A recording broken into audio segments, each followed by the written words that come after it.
Are you struggling for consistency in your sim racing? Does your iRating look like a roller coaster? If so, we have good news for you. The way to get more consistent is to first understand what you're doing differently than the professionals. And VRS is the answer. With our competitive subscription, you will have the telemetry, setups, tutorials, and everything else you need to fully analyze your driving. Our data packs and the ability to compare your driving with the best in the world will show you exactly where to adjust your inputs, change your driving line, and shave seconds off of your lap times. And our powerful and precise Direct Force Pro wheelbase and precision pedals are being used by some of the world's best drivers. All these champions agree that VRS hardware is not just the best on the market, it's also priced well below the competition. So if you're looking to upgrade to direct drive and the best pedals in sim racing, VRS is your answer. If you want to get better, get faster,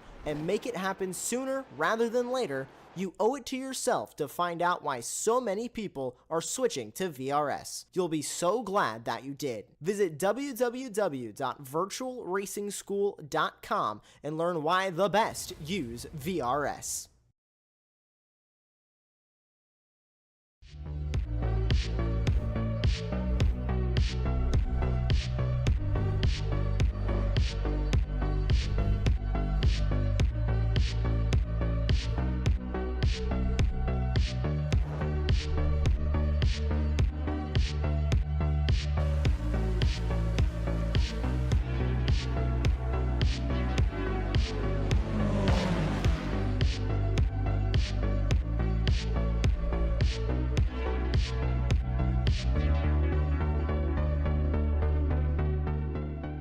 Ricmotech, high-performance sim racing equipment. There's only one place to go, ricmotech.com.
Good evening, everyone, and welcome to round number 5 of the Extreme Motorsports Ricmotech World Challenge's 11th season, presented by the SCCA Foundation and Buttkicker here on Apex Racing TV. I'm Greg Ginsburg, and right here by my side in the commentary box, Larry Lefty McLeod. Everybody give him a big cheer, along with Jonathan Grabowski working hard behind the scenes, giving us all the best views of tonight's action.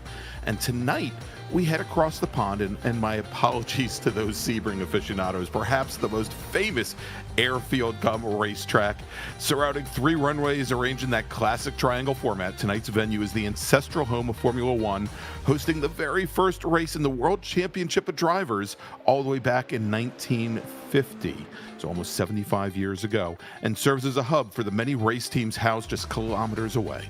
Operated by the British Racing Drivers Club, or the BRDC, tonight our GT3, GTP, and LMP2 racers will take to flat, high-speed corners at Silverstone.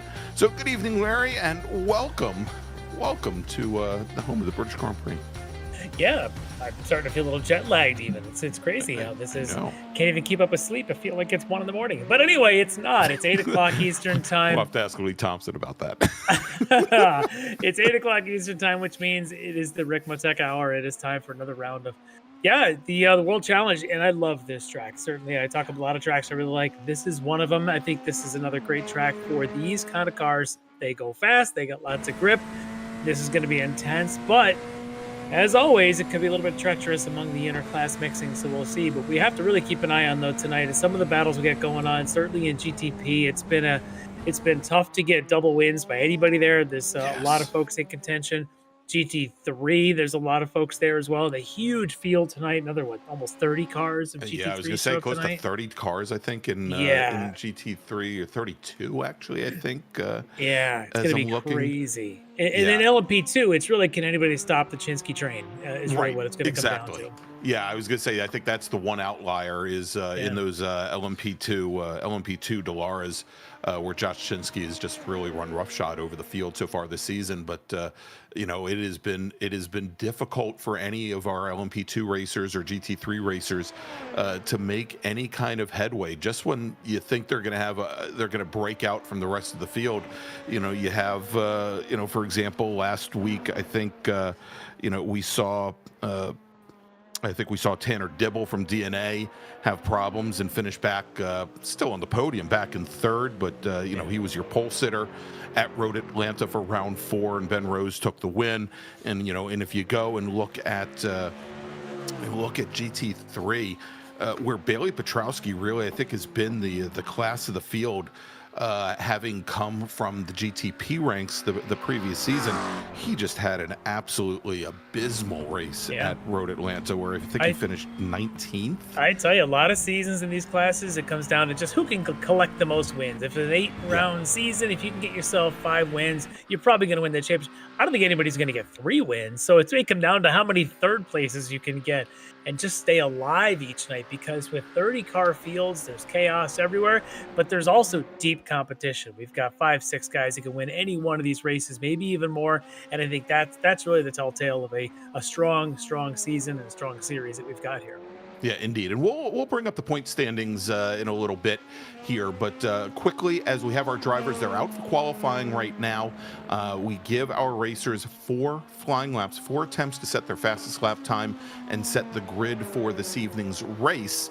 And let's quickly just give you a breakdown here so you can see the 3 different classes that we have running. Of course, we're watching right now Chase West in his Chevrolet Corvette, all of our GT3 racers.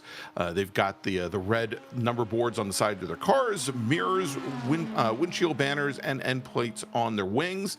Our LMP2 racers, let's see if we've got I think Josh Vidal might have just didn't come out there. None of our LMP2 racers are on track because they've all completed their qualifying, but our LMP2 Delaras, they will all have blue number boards and mirrors and windshield banners. And the GTP racers, like Ben Rose right here in his number 5 Acura, they've got the black number boards, mirrors, and windshield banners as well.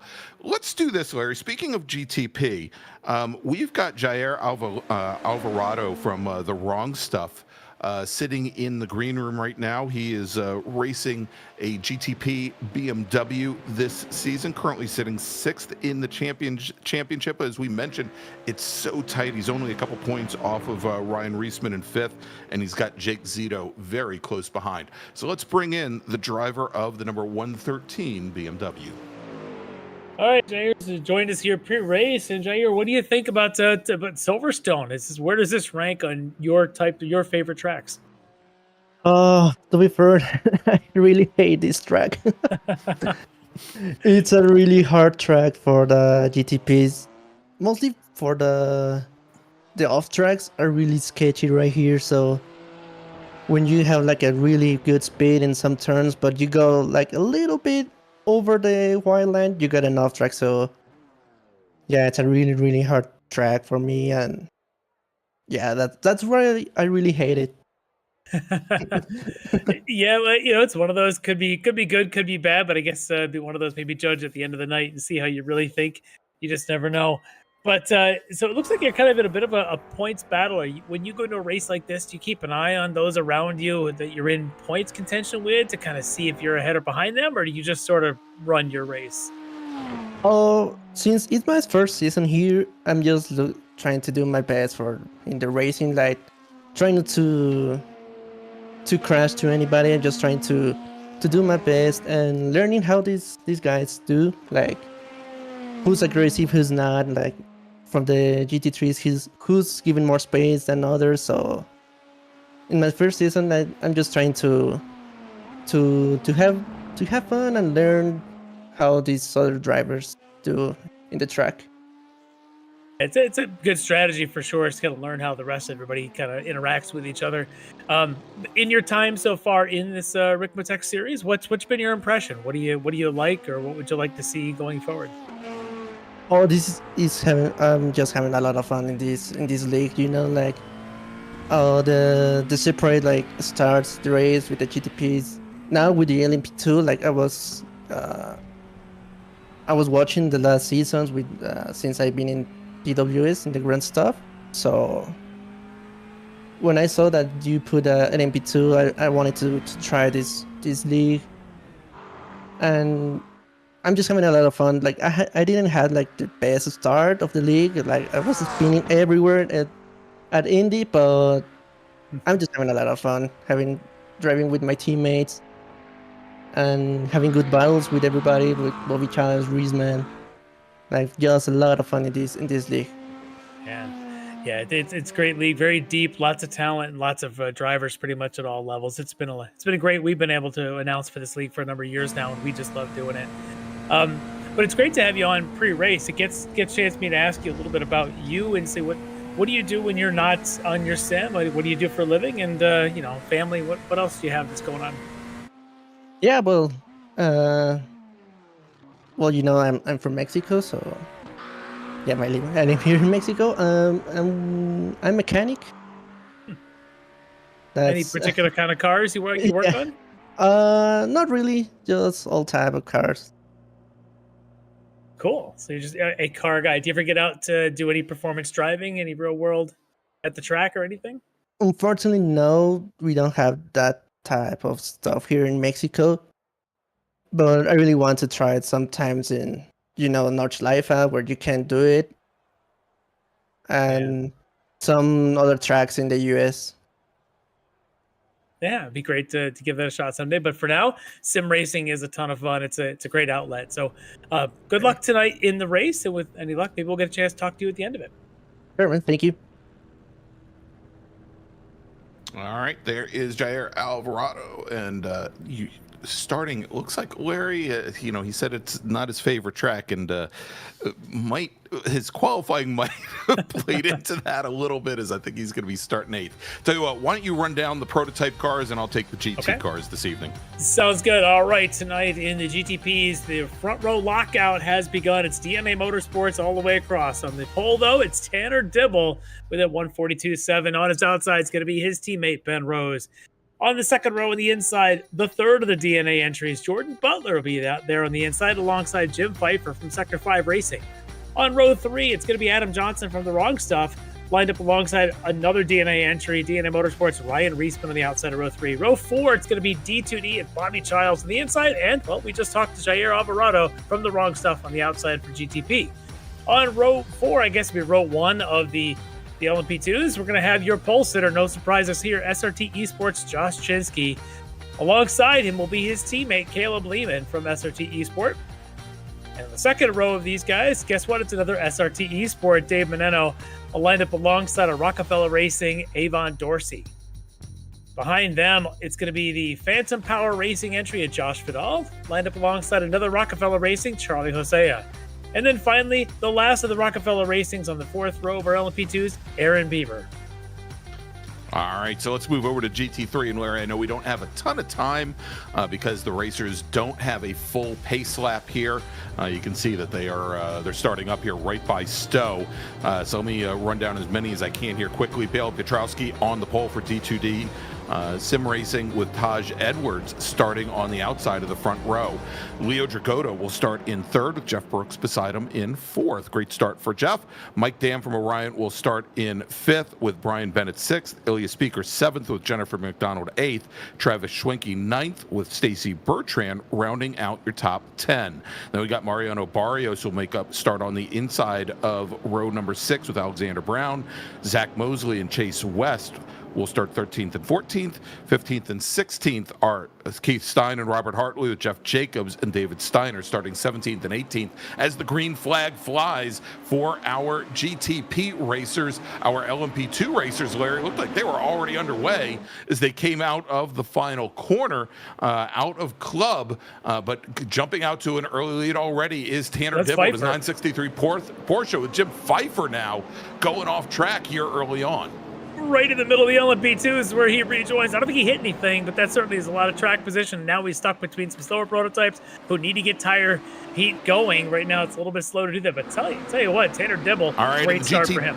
Yeah, GT3 racers have already gotten the green flag here, Larry, and Bailey Petrowski is going to jump out to an early lead with Taj Edwards in his Corvette. Jeff Brooks in the Ford Mustang, battling it out into the first corner, and Brooks is going to go deep down into Abbey, does not get around. He's going to slot into third and has to go and hold off Leo Dragotta as Mike Dam now drops back a couple positions in his Orion Corvette. Yeah, as they get down on the Wellington Straight, they still haven't sorted this out yet. There you can see as that Bennett next to Mike Dam there, they're starting to sort it out as they come up here into Brooklands, but it is still too wide back in the pack. The front of the field, though, looks like they've sorted themselves single file now in these GT3s. Yeah, and, you know, Larry, we've seen this in so many other rounds where early on, obviously, Cole tires seem to catch drivers out, and given the high speeds at so many of the corners here at Silverstone, I'd imagine that a lot of these racers are, they're trying to just lean on them as much as they can to get heat in them. Well, side by side as they go through cops for the first time. Unbelievable attempt there for Schwenke and Mariano Barrios going side by side. Barrios finally backed out. Yeah, and that is the battle for ninth right now. They've got Zach Mosley and Stacy Bertrand, both in those big, huge Mustangs, slotted in right behind them. But it's a big line there as they've got Alex Brown in a Mustang as well, Keith Stein, Chase West, all in that group. As we drop a little bit further back to another one of our Orion racers, and that is Robert Hartley, currently sitting in 16th position. Slow start there for Hartley. We'll see how he can manage through traffic as he's got the 757 of Chase West right in front of him.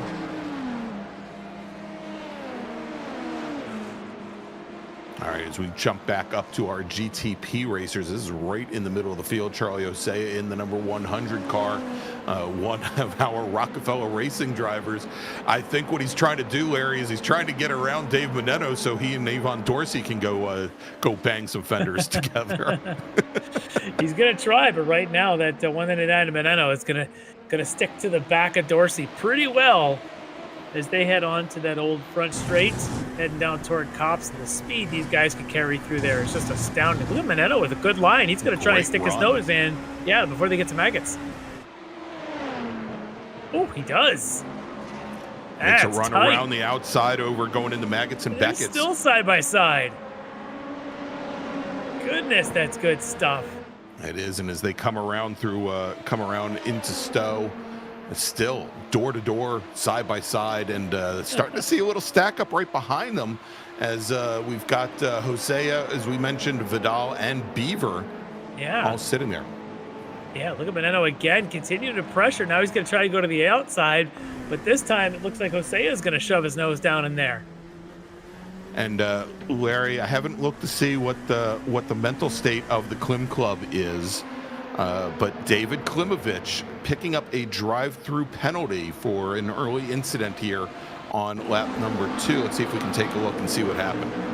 Looks like with Adam Ballard is the other car involved. That would be it. That's Klimovich to the 221 with a bit of a hip check move, bumping Ballard out of the way. So he's currently sitting 26th now in GT3, and when he goes in and serves his penalty, not much farther for him to drop, Larry, is only Adam Ballard and Lyndon Swaby sitting behind now. Swaby, should mention, in his McLaren, the Canadian, not a great start for him as he's dropped 11 points. Then we see Mike Dam now having some issues as he's now forced to rejoin. No longer 6th, Larry. He's going to find himself in 26th position. He's pretty far down. Let's see what this replay shows us here as he's coming down the inside. That's the 161 of Brian Bennett in the Sector 5 Oh, Corvette. it's all by himself. Yeah, he just got a lot of curbing there at the apex and put the car around. Yeah, one of the Corvettes is not quite as stable at that peak load there, and these long sweepers. That might have been down a stow, and it's just one of those long, sustained corners where things all loaded up, and if the car doesn't have perfect balance through there, or a good elastic balance, it's really tough. Good move now down to the inside. Is that Leo Jagoda getting to the inside of Brooks, and there's a little contact there. Yes. So that was a little bit, little spicy going in there. Brooks and Jagoda. And interesting, and I think we saw this. Did we see this at Road Atlanta also? That Leo Dragoda, the only one of the Orion racers in the McLaren, as the rest of the team has stayed in the Corvettes here. But we know early on that Leo wasn't having a lot of success. Didn't really like that Corvette chassis, so made the quick change. And I think they had to have that change done by round 4, if I remember. Yeah. Also interesting that he gave that position back to Brooks after that contact there, going through Brooklyn. So very interesting. Good gentlemanly move there to get that spot back to him. As we're going to take a look here at Brian Bennett now. He's getting hounded by Ilya Speaker from behind, but he's got a good view of Brooks and Jagoda in front of him.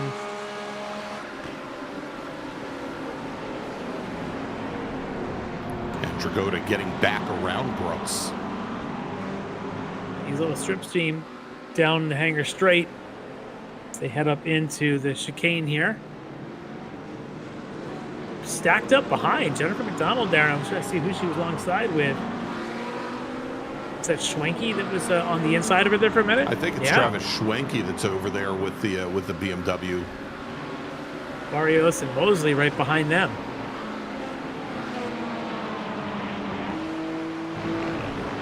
I think he's aggressive, but Jennifer is super smooth right now. Tidy line. She's not leaving any room for Schwenke to tuck inside at all. Mosley, though, maybe trying something on Barrios behind them. Yeah, as I say, the challenge for both Schwenke and for Barrios is that they've definitely got to look to see what's coming up behind them. But right now, it doesn't look like Barrios is in a real position to attack the Corvette. But we saw there a couple of times where Zach Mosley and his Mustang taking a couple little peeks to the inside of Mariano Barrios' McLaren.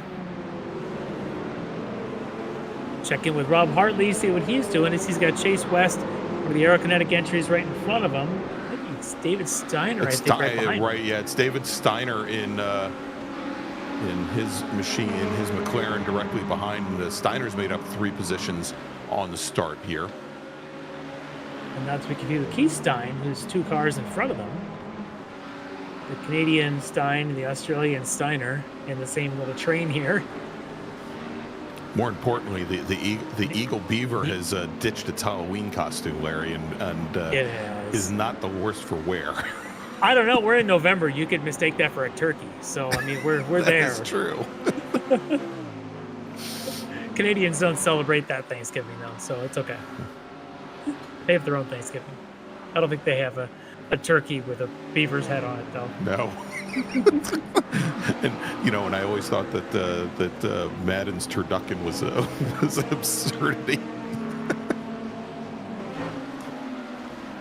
All right, as we take a look here, Jair Alvarado, who we spoke to pre-race, starting to make his way through some of the GT3 traffic, and he's made up a couple positions. Obviously, we had Pfeiffer go off early, but he's also gotten around Ryan Reisman, who is now sitting right back behind him in the 414. Yeah, I didn't see what happened to 414 Cadillac. I didn't see what happened to Reisman there to drop back there, but Jair's been doing a good job of sticking with Bobby Childs through all this traffic. He doesn't look like he's trying to make any moves on Bobby. He's just using Bobby as sort of the lead blocker through this traffic. Let him open up the hole and follow through. Yeah, he's doing a good job as they go run Greg Brockway there in that Corvette. Well, go alongside Brockway does Reisman.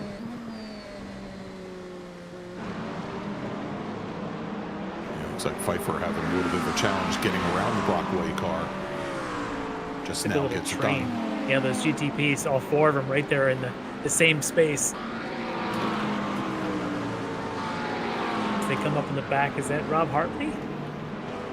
No, that's Mike Dam after his spin. That's Mike Dam trying to make that recovery drive. Yeah. And Dam is let's see where he is. He's made up 3 positions at this point. Now he's up to 23rd. Yeah. After having fallen as far back as 26th. It's going to be a long night for Mike Dam after a spin like that. And that's what we talked about in the pre-race here was you come into this, and sure, Bailey Petrowski may be your points leader, but he's had his struggles, which means everybody does.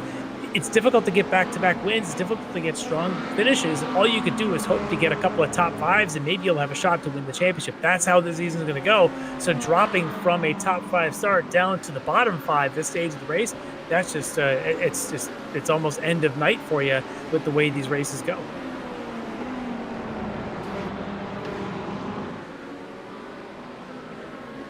And I'm fairly certain that Mike Dam was not racing round number 4 at Road Atlanta, so obviously a bit of a challenge for him. Not in the top 15 coming into tonight's race.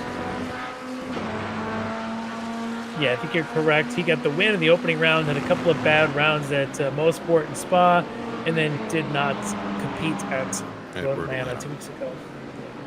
But he is one of our race winners this season. Petrowski took the wins at Mosport and Spa, and then, of course, the win by Brian Bennett 2 weeks ago.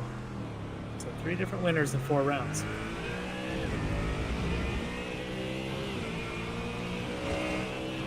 All right, David Richards brings his McLaren onto the pit lane. Not sure what the story is there, but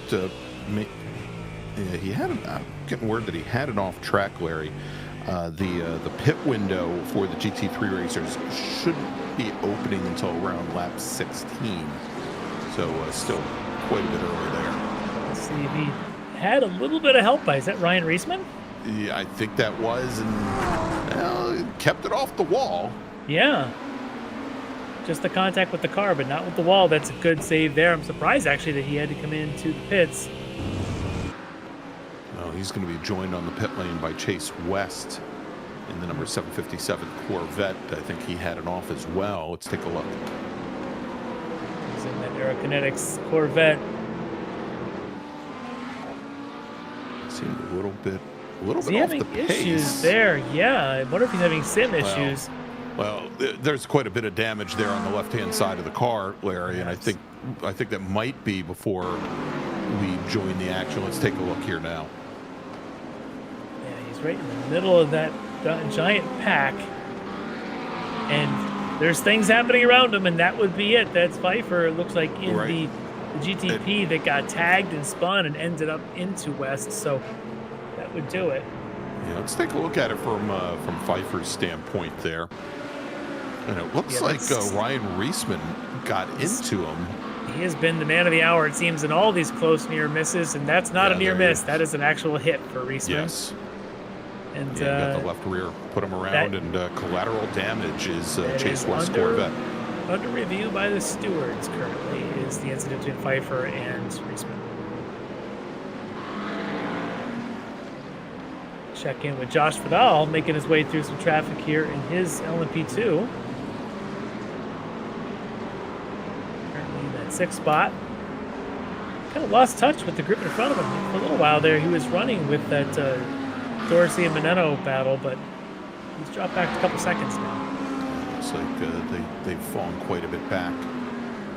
Back now, as you mentioned, Meneno currently running 3rd, and Dorsey have really started to move away from that pack of Hosea. And Hosea is kind of sitting there all by himself. He's got about about a second to Dorsey ahead, about 3 seconds back to Vidal. And some of that could be traffic separating a little bit, as they're also now, these LMP2s making their way to the GT3 traffic. Hosea may end up catching Dorsey before too long. For Vidal, though, he's got an Aaron Beaver, the other of the Rockefeller Racing entries, behind him. So these Rockefellers are finding themselves in the midst of a couple of different battles. With Dorsey and Hosea, of course, each other, their own battle, and then Aaron Beaver, the other one.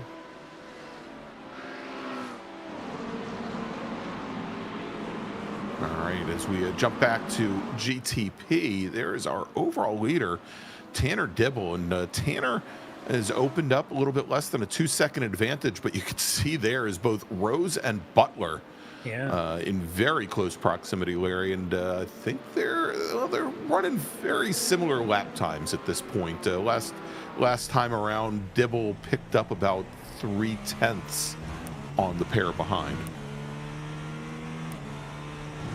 Yeah, it is really close. These DNA guys are pretty darn serious about what they're doing, and all three of them have got some impressive pace tonight. They are just sort of pulling away from the rest of the GTP field. I suspect this one's maybe coming down to the wire between Dibble, Rose, and Butler.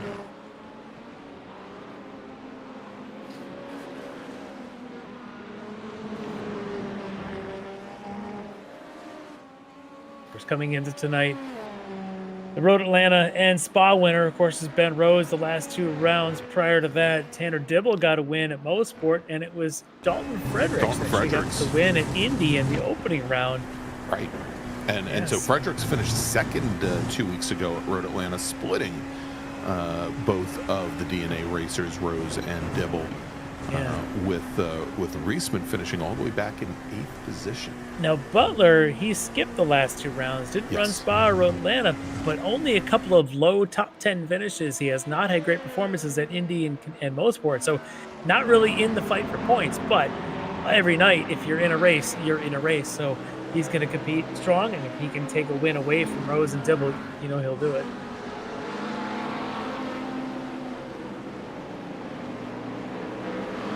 Checking in, of course, with Alex Brown, the Eagle Beaver.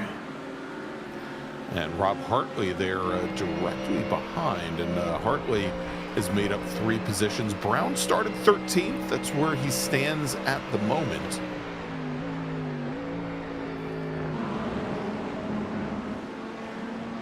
And I'm looking to see what kind of pace David Steiner is running a little bit further back. Steiner in the 63 McLaren, both he and Hartley lapping faster, almost 2 seconds faster than Alex Brown on that prior lap. There could be some traffic with the LMP2s having just gone through that may have an impact on that, but now it looks like that battle in front of them here, battle of Hartley and Brown. Hartley's starting to look anxious, like he wants to get around him. Maybe before Steiner gets there. Well, I think that it's already happening because Steiner's there. But Larry, not exactly a DRS train, but look at what's coming up right behind him as Hartley runs a little bit wide into the dirt there. Not going to get a good run off the corner because of it. We'll see if Steiner can take advantage. He takes a quick look to the inside, doesn't do anything there. But looking at how closely matched Schwenke, Bertrand, Barrios are all, I guess we'll throw Mosley and Stein in there as well. Two rather large groups just about ready to intersect. You get this little group here, this little pack 4. Brian Bennett, Ilya Speaker, Jennifer McDonald, Travis Schwenke, just stacked up here, 5th through 8th. Everybody in a different mark. Bennett in that Porsche. He's had some serious pace. The display of pace he's had serious pace. He's had some pretty. He's had some very problematic opening laps the last couple of rounds, but obviously not a big issue here tonight. And again, he took the win at Road Atlanta. Yeah. But where is that the? That might be the Mini Mike Sports Car Challenge, where he's had some challenges on the opening lap. Now that I think about it, when he's driving the other Porsche, he comes into tonight in second in the points, but with a couple of podiums, basically a first, a third, and a fourth is what he's standing on, with his drop being that first round rough outing in Indy. Whereas Petrowski comes in with 2 wins and a third. There's the difference in points. So Bennett is one of these guys who thinks if he can grab a win somewhere in here, he's got a chance at this championship. So he needs strong finishes otherwise, but if he can steal another win, it could be there. Yeah, and at the moment, about 15 points, I think, separating those 2 racers here 4 rounds in. Yeah. And there's speaking of Bailey Petrowski. And Taj, recent addition to the lineup here for Ryan Racing in the World Challenge, keeping them honest. Yeah, Taj, pretty good pace here tonight. His teammate back there, Dragoda, is about 3 seconds back. So Taj right now flying the Orion flag all by himself. Gonna keep Bailey honest in the D2D entry in front of him.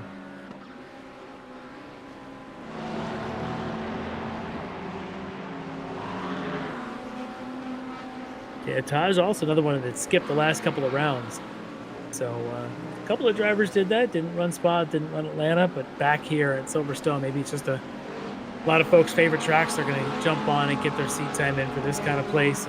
And Taj probably put the effort in, showing his performance here so far. All right, as they come through the loop and Aintree here and make the run down to Brooklands. Or am I completely wrong? I think I'm completely wrong. Yeah, that looks like Stowe. Stowe, yep.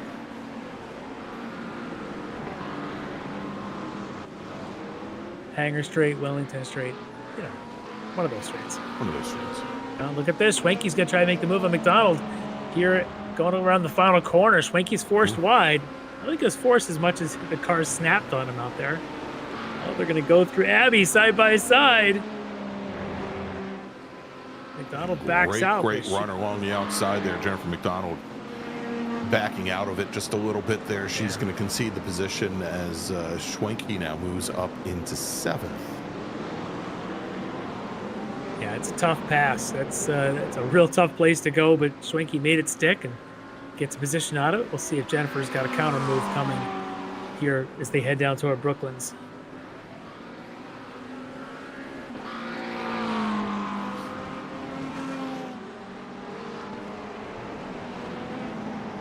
And Larry, I want to remind everybody that once again this season, we've got the logo up on the screen there, that the World Challenge is presented by Buttkicker, and each driver's championship, or each time a driver earns a championship point during the season, they're going to earn another entry for an end-of-season drawing for a Buttkicker Gamer Plus package, valued at $279.95. I don't know what that's like in Canadian dollars or Australian dollars, but I think that's in US dollars. So I want to thank Buttkicker once again for their continued support of the series.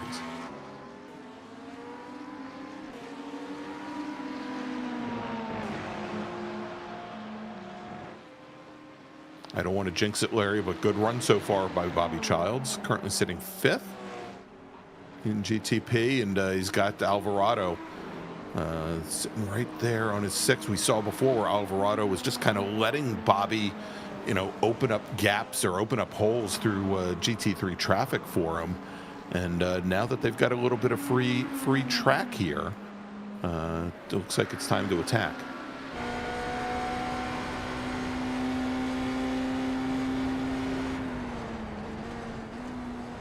I'm not sure he's doing much attacking. It really looks like he's just content with keeping pace at this stage, as we're still only 20-some minutes into the 75-minute race, and Jair showing some patience.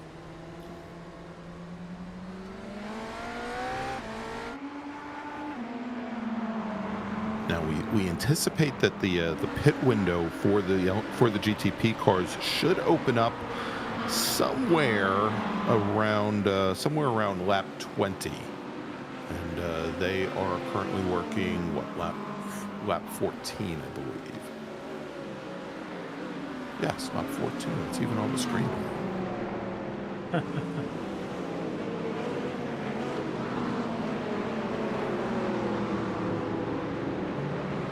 Hartley still trying to work his way around Alex Brown. Can't seem to find a way yet.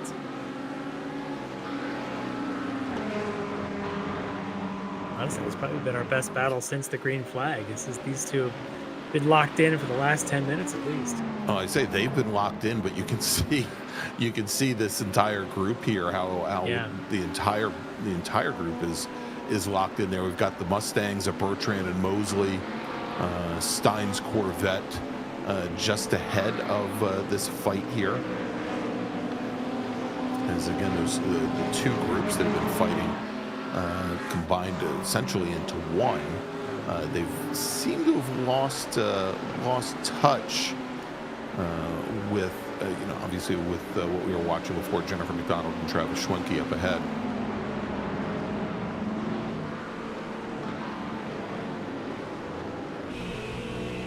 Maybe one of those nights where if you can work on your fuel efficiency, Right. you stay out there pretty late and make a awfully short fuel stop and possibly pass a few folks that way. We'll see who's playing that kind of strategy. Typically, the Orion team seems to be very strong in that department. We'll keep our eyes on Mike Dam having that not so great start, or even Rob Hartley we're watching here, see if he can employ that kind of a strategy and work his way through some field toward the end. Probably won't be enough to win this thing. I think you got to probably be somewhere up in that top 5 or so at this point if you want to have a shot to win it, but you never know.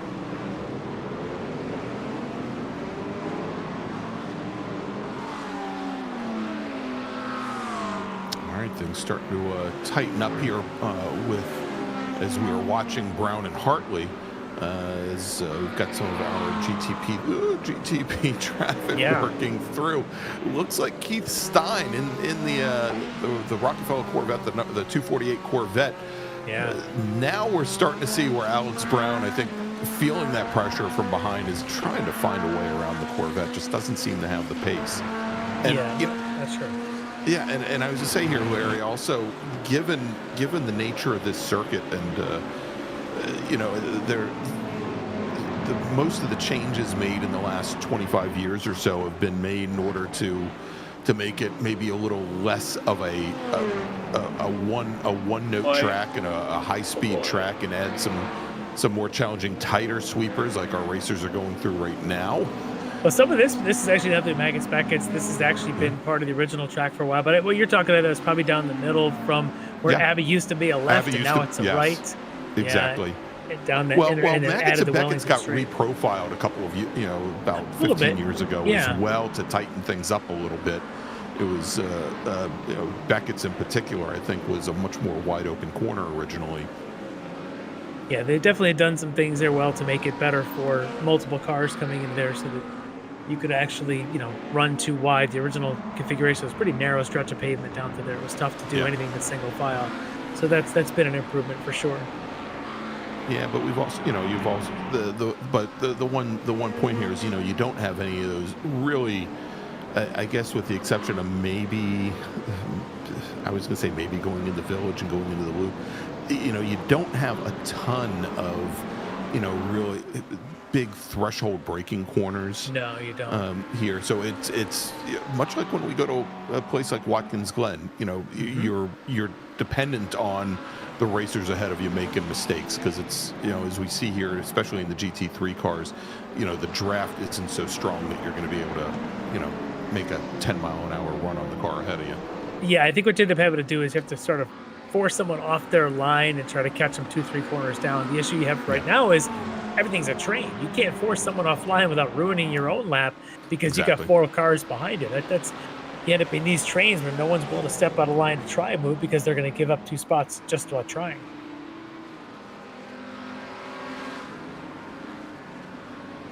Good shot there of Brian Bennett. Holding into that 6th spot with Ilya Speaker just ahead of him. McLaren.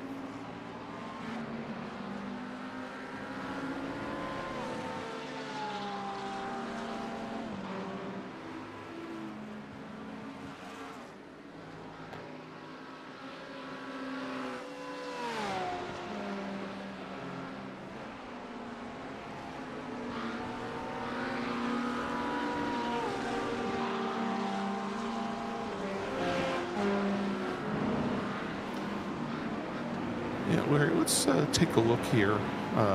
We said at the opening, the one class that really is not under contention between multiple drivers for the championship lead at this point is LMP2, and there is Josh Chinsky, our leader. It has been essentially the Josh Chinsky show for the first 4 rounds, and he's already opened up about 3.5 seconds on Caleb Lehman and the rest of the field. Yeah, he's been dominant, winning all 4. I think he's actually been on the pole for all 4 as well. Yeah. He's been a tough one to catch. Lehman, his teammate, might be the one with the best shot at it. You can see he's within 2 seconds, or at least he was until this traffic showed up. But we'll give Caleb a chance to catch back up here as they work through this tighter section with all these GT3 cars. But yeah, Lehman may be the one with the best chance to really give Josh a run for his money and try to wrestle some control away from him that he currently has on this entire field. There you go. And there's Caleb Lehman in the 819 Delara. You're currently running second in class. Yeah, the SRT Esport, very strong right now with a couple of these drivers here in LMP2. Yeah, and look at that gap now, Larry, as it drops down to less than a second.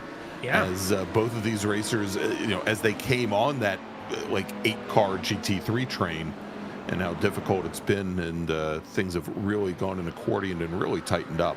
And that's Travis Schwenke, and I think it's Bennett in front of him. Directly ahead, yeah. Yeah, so they're into this train.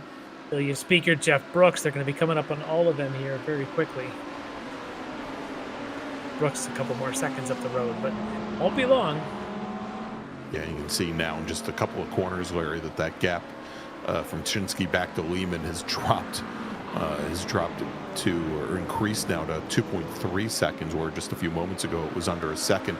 But Meneno really closing things down on Lehman. Yeah. As Meneno now in that orange 199 car ended up pulling right up to the gearbox.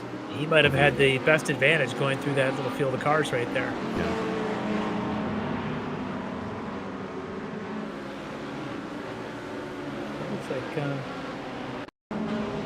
Stein may have had a bit of an issue here. Let's check the replay on it. We've got two of a Rockefeller racer, three of them, and I think that Hosea. Oh, it is. Oh, yes. And he gets hit as he was sort of parked there at the apex of the chicane.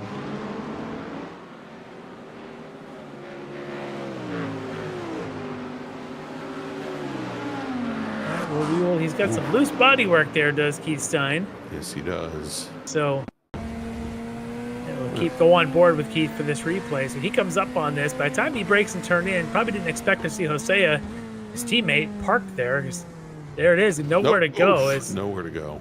Hosea had gotten tangled there with the Mustang. That was Zach Mosley, might have been in that Mustang that was tangling with Hosea. And I'll tell you, Larry, and I think we saw this at Road Atlanta as well. I'm somewhat amazed at the resilience of this rear-engine Corvette platform. Every time it takes a shunt in the front, other than a flapping frunk, it doesn't seem to affect it all that much. No, we'll see if Chris Thorman's got something here. Pretty strong hit.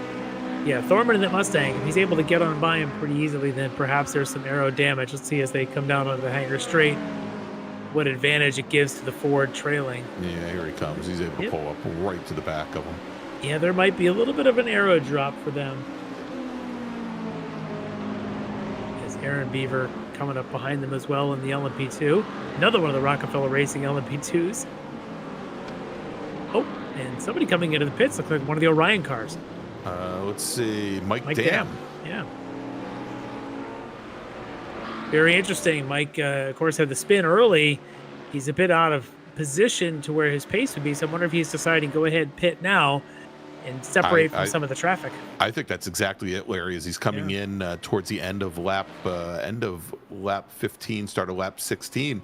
Like I said, I thought the GT3 window would open up right about lap 16, so probably looking for some open track. And now looks like a couple of other racers might have the same idea as we've got. A couple. Is that Joe Nagy? Yep, Joe Nagy, Lyndon Swaby, we just saw come in there. So yeah, we got a couple of drivers deciding it's time to take their fuel. And Larry, a drive-through penalty has been assigned to Charlie Hosea. Interesting. In the 100 car. And that was actually the incident that he's being penalized for, is the incident that led to him being parked at the apex to where he then got hit. It's because he was tangled with, I believe it was the 237 of Zach Mosley. Zach Mosley.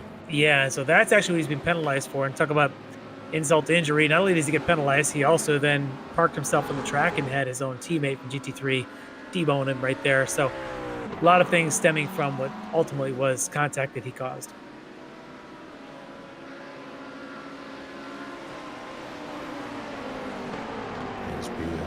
check in with another one of our Rockefeller Racing drivers, Ilya Speaker here in the number 86 McLaren. Speaker currently running 5th in GT3, and let's see, about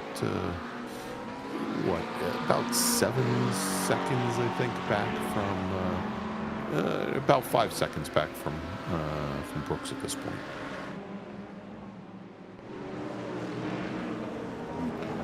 Jeff Jacobs coming onto the pit lane now. Again, a lot of early takers here, Larry. Yeah, a lot of folks thinking that traffic may be an issue. It turns out it's just going to create more traffic on the other side of these pit stops. Exactly. They're all going to come out. They're all going to come out on the same side of the track anyhow. All right. Well, let's do this. We're hitting right up at the top of the hour, Larry. Before we do that, just Ted going That's around. Jordan Butler. I think that was Jordan Butler. Going yeah, he's around been running up there in that. I think he was actually up in the second spot there, and as his teammate Ben Rose goes by. Indeed, yeah. Let's take a look at this, and then we'll take a break. Yeah, and I think you're right. Butler was running second. Yeah. As he comes in underneath one of the Rockefeller cars, underneath the Mustang, and just loses it himself trying to get out of the way there through the second half of that back-to-back S's, and yeah. Yeah, guess what? That was Bertrand and Mosley. Mosley seeing his share of spinning prototype cars here, as Butler rejoins in third place in GTP, and still, wow, as he's going to try and split the Mustangs again now here, not that far back from Ben Rose. Yeah, he's driving angrily at this point. You can see the language in the car. Frustrated with himself, he's going to try and catch back up to Rose after all that work to get that second spot, and he's going to go do it again. All right, well, let's do this, Larry. Let's take a quick break. We'll thank some of our partners and sponsors, and maybe when we come back, we'll see if there's a change there in that battle for second in GTP. You're watching the Extreme Motorsports Ricmotech World Challenge here on Apex Racing TV. We'll be right back. Ricmotech, high-performance sim racing equipment. Whether you're just looking to have fun, train for race day, or become a serious esports competitor, Ricmotech has you covered. Hundreds of name brand parts. Support from experts that love sim racing. Trusted by the pros. There's only one place to go, Ricmotech.com.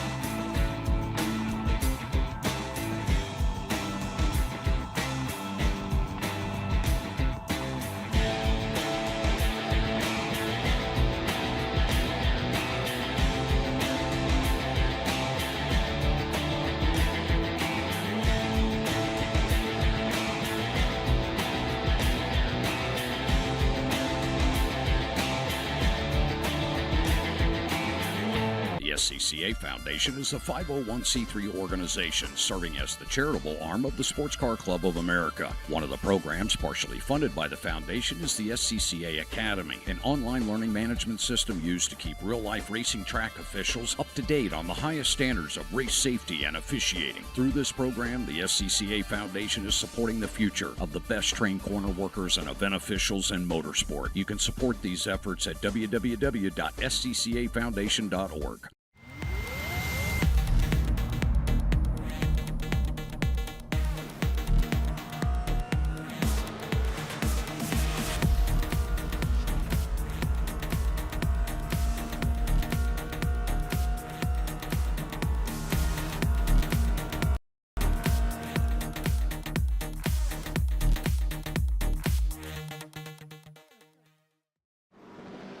The search is over. The most comprehensive league scoring solution is here, with the ability for multi-level championships, custom incident tracking, post-race time penalties, support for heats, drop weeks display, multi-car team scoring, advanced web widgets, rookie championships, a custom paint system, and load those results in seconds. Visit extremescoring.info today. Ricmotech, high-performance sim racing equipment. There's only one place to go, Ricmotech.com. And welcome back, everybody, to round number 5 of the Extreme Motorsports Ricmotech World Challenge, presented by Buttkicker and the SCCA Foundation here on Apex Racing TV. I'm Greg Ginsberg, along with Larry Lefty McLeod. And Larry, we're starting to see some of our racers come down the pit lane as their pit windows are opening up. And we are starting to see now, and this doesn't surprise me one bit, we're starting to see almost the entire LMP2 field come in as their pit window is just about 21 laps. And when I say their pit window is 21 laps, that's because this is a 42-lap race, and that's the most fuel that they can get out of the car. Well, so, apparently with the exception of Josh Chinsky, who's defying physics once again, who's staying out there one extra lap more than anybody. So not only is he the fastest LMP2, he's the most fuel-efficient LMP2, as he's going to make it one more way around. All right, so that is definitely that will be a story here, Larry, in about about another 45 minutes, is to see if any of our LMP2 racers are on fumes to end this race, and if any of them don't make it to the pit lane or make it to the checkered flag. Tanner Dibble, our leader in GTP, now on the pit lane, as we had both Ben Rose and Jordan Butler pit in earlier. That's right. There's kind of sort of Dibble's car there. There's the pit lane here at Silverstone drops down a little bit there on exit, and he has the car back underway. He's going to head back out. He should rejoin in second, I believe, Larry, with only Adam Johnson ahead. And Johnson may be the last of our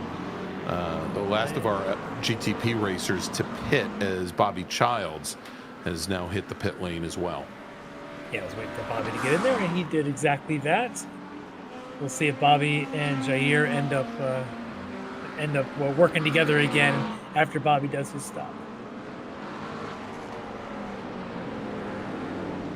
Good look there at Adam Johnson and that great paint scheme that he's got. He'll pick up that bonus point for leading a lap. Yep. So just as he comes out of club onto the front straight, crosses the stripe, and he will now pick up a bonus point for leading a lap. Oh, that's the old straight, the old front straight there. So we go now down through. Yeah, that was the old front straight through Cops and now through Maggots Beckett's. I know, it fools you every time. You see all those grid spaces lined up. All the grid spaces, yeah. Yeah. Yeah, I think they do still run some different series where they'll use that as the start-finish. But not Formula One, of course. They'll start down there at the Hamilton Straight. So appropriately named.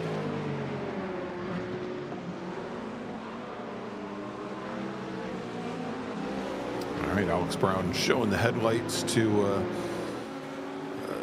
I believe Nobody? That was, to the Quim Club. Leah Dragota now in, and Barrios is following behind. So they pit in now fourth and they pitted in from fourth and fifth. Ilya Speaker now is going to take over possession of fourth place as our top 4 racers, Petrowski, Edwards, Brooks, and Speaker, yet to pit. Stacy Bertrand as well. She now moves up in the 5th. Chris Thorman now making his way down pit lane. John Casey in his Corvette. Getting to be pretty busy down there. As Leo Dragota pops right back out into daylight there, just past the Abbey corner. Ready to attack the next 30 minutes or so. Yeah, we saw the pit. We anticipated the pit window, Larry, for the GT3 cars would close right around lap 22 for most of our racers, and that's what they're. Most of them are working their 22nd lap at the moment. You can see here a couple of racers likely Dragota trying to get some heat back in the tires after that pit stop. I guess Tanner Dibble didn't wait for Adam Johnson to make his stop. He was able to get that lead back on the track, and Johnson probably will be heading into the pits momentarily. Here's how it happened. They come down through Cops. Super fast right-hander. And then he'll get him probably going right into Maggots Beckett's. Maybe does. Yes, there he does. Yeah, the speed difference between a car that's well set up, well driven through cops, and one that is slightly off pace, it creates a drastic difference going through cops. It really is. As our GT3 leader, Bailey Petrowski, and right behind him, Taj Edwards, make their way into the pits.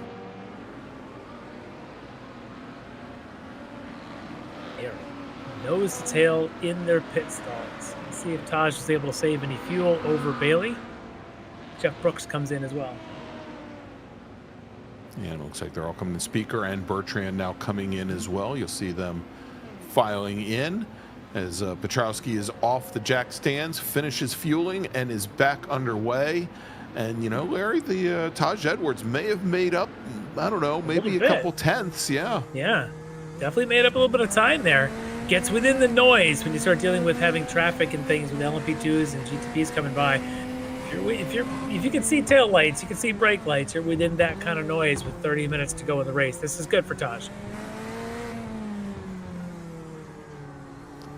Yeah, and looking at the stopwatch here, Larry, Edwards was almost 3 seconds faster down the pit lane than Petrowski was. So it was more than just a couple of tenths. He races for Orion, so he must be good at fuel efficiency. That's something we've learned recalling these races in all the different series. Is the Orion team seems to be very good at fuel consumption.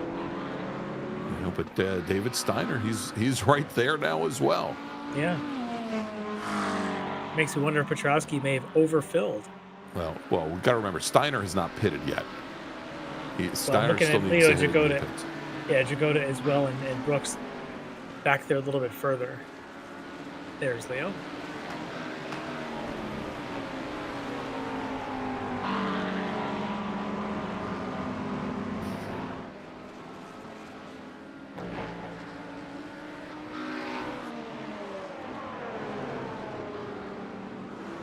Check in with our LMP2 battle.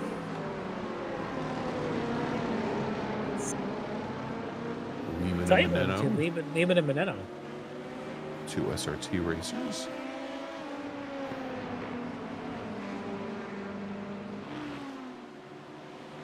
Hey Larry, real quick, why don't we do this? I think we were at a good spot here. Actually, we're gonna let's watch this battle a little bit longer, and then I want to just bring up the point standings for the 3 different classes. But let's definitely watch this play out right here, as Meneno now all over the back of Caleb Lehman as they're coming up into a lot more GT3 traffic. Yeah, this traffic could definitely play a part of this as they go past. That should be. Rob Hartley, it looked like, in that Orion Corvette, which puts them right now in the back of Chris Thorman as they go through Stowe. I would have figured the LMP2 would have an advantage on downforce through there, but they really was hesitant there for Lehman.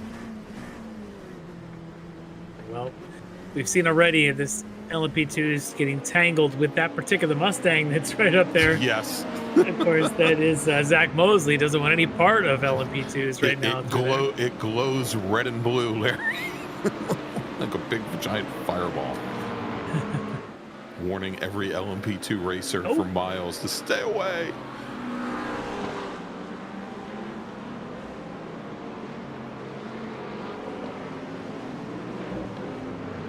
Meneno can get a good run here through the Wellington Straight. He just might.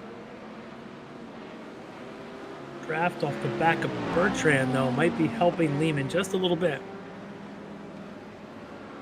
Might put Lehman between them. That's not going to work. Meneno dives down the inside to make sure that nobody's between those teammates.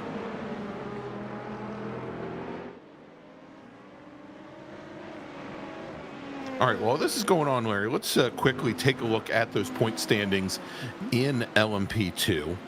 As I think we've mentioned earlier, this has been the Josh Chinsky show so far this season.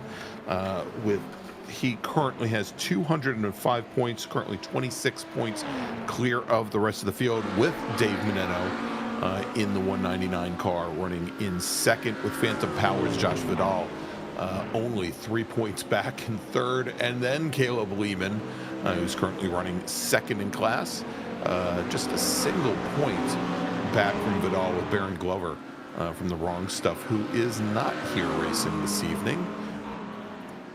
came into the evening in 5th place. And then we've got the 2 Rockefeller guys, Dorsey and Hosea. I guess it depends on, well, who wins who first. Well, I'm watching this here as Mosley goes down the inside of Steiner and makes that stick through Stowe. Mike Dam, though, right behind them. We know that Dam's still on that recovery drive. See if he can make his way at all through this next infield section.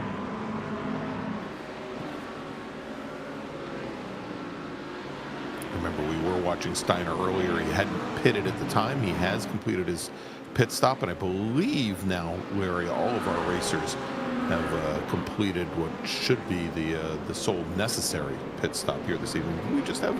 Did you see somebody off course there? Yeah, indeed. They're driving. That's Greg Brockway in his Chevy Corvette. Let's see what happened to. See what happened to the driver of the 262. Or if he was just getting out of the way. A lot of the. Nope. Might have caught a little bit of that sausage curb there as he turned in pretty sharply, but caused the spin. Just decides to get everybody's way, go through the grass to get back on. Probably a good move there rather than re-entering in front of the field.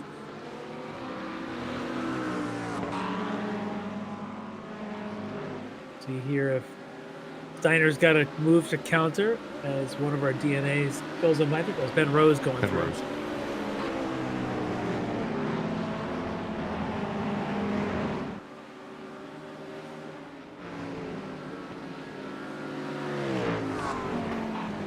All right, so why don't we, as we're watching this fight now between Zach Mosley, David Steiner, and Mike Dam, and Dam, Larry, taking that early pit stop, probably the best decision of the night. He's now up to 13th position. So, you know, again, long way back from where he started this race, but he's made up now. Actually, I think he made up 13 positions since the off. He's halfway there. Living on a prayer, what can I say? All right, let's let's take a look at GT3 with again, your current points leader is Bailey Petrowski with 199 points. Only 15 points back from there is Brian Bennett. Bennett currently running 6th here tonight. Travis Schwenke, who is running back in 8th position, currently 3rd in the championship, only a single point back from Brian Bennett. So again, really close there in that battle for 2nd. Alex Brown from Eagle Beaver currently tied with Chase West from Aerokinetics at 151 points. So they've got a long way to go to get up a little bit higher in the order, as they're both 32 points back from Travis Schwenke. And Ilya Speaker, he's only a couple points back from that duo, is I think 2 points back now with 149. He finds himself back in 6th position.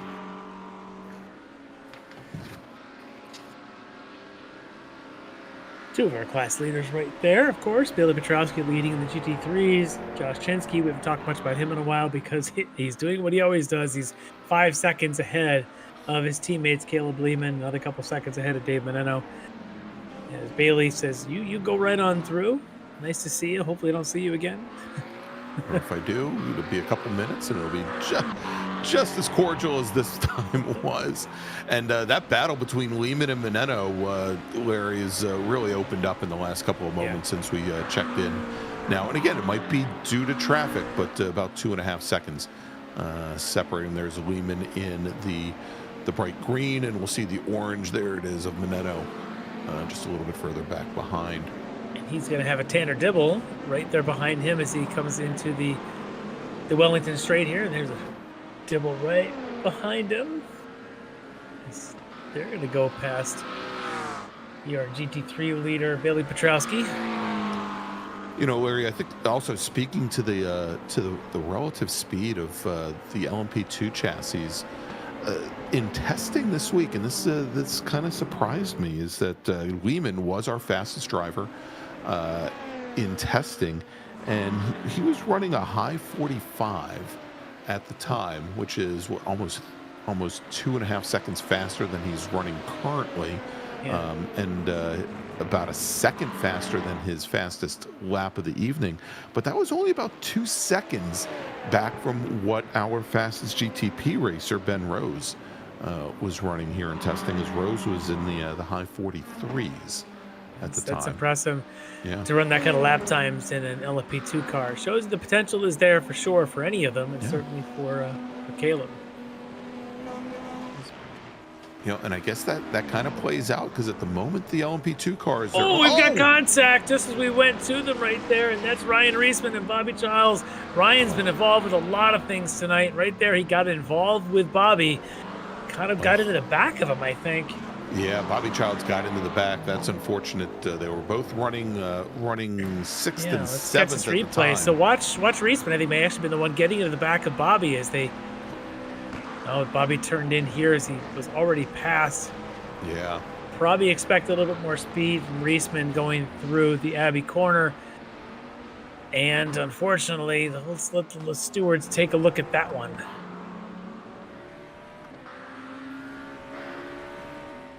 I'm sure the stewards will go light on Bobby, I'm sure. I mean, how much can you do that hasn't been done already? Now, he did keep the position over Reisman, of course. So, you know, there may be a change there. But, yeah, I mean, certainly, Larry, as we saw them come down the front straight and Reisman moved to the inside there and had completed a pass on Bobby Childs, just did not carry speed through the corner. Yeah, I think that was just a misjudgment there for Bobby as he thought perhaps there would be more speed. Normally there would be, but not with a narrow entry, having just made the pass there. So let's get back to this battle of Steiner, Dam, and Mosley. Steiner kind of right in the middle still, ever since Mosley was able to make that pass on the McLaren. But now there's another Orion has entered the chat. Mike Tam now has Rob Hartley behind him.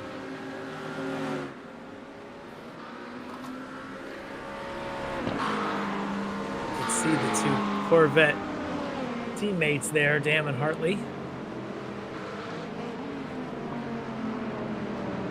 And there you go. Not a big surprise, Larry. Bobby Childs just receiving word of his drive-through penalty. Yep, not a surprise there. There's Bobby.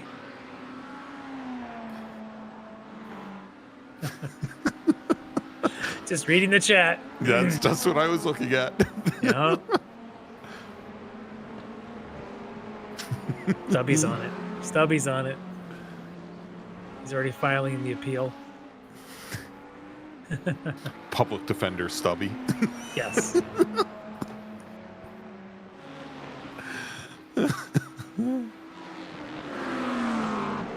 All right, so this bit of chaos is, of course, the 97 Aaron Beaver, and then he's in a Rockefeller Racing, but alongside of him, I want to believe that's Jair Alvarado in there. Yeah. And Alvarado currently running fifth. Adam Johnson also in all that. So Alvarado and Johnson, of course, in the GTPs, whereas Beaver, of course, in the LMP2.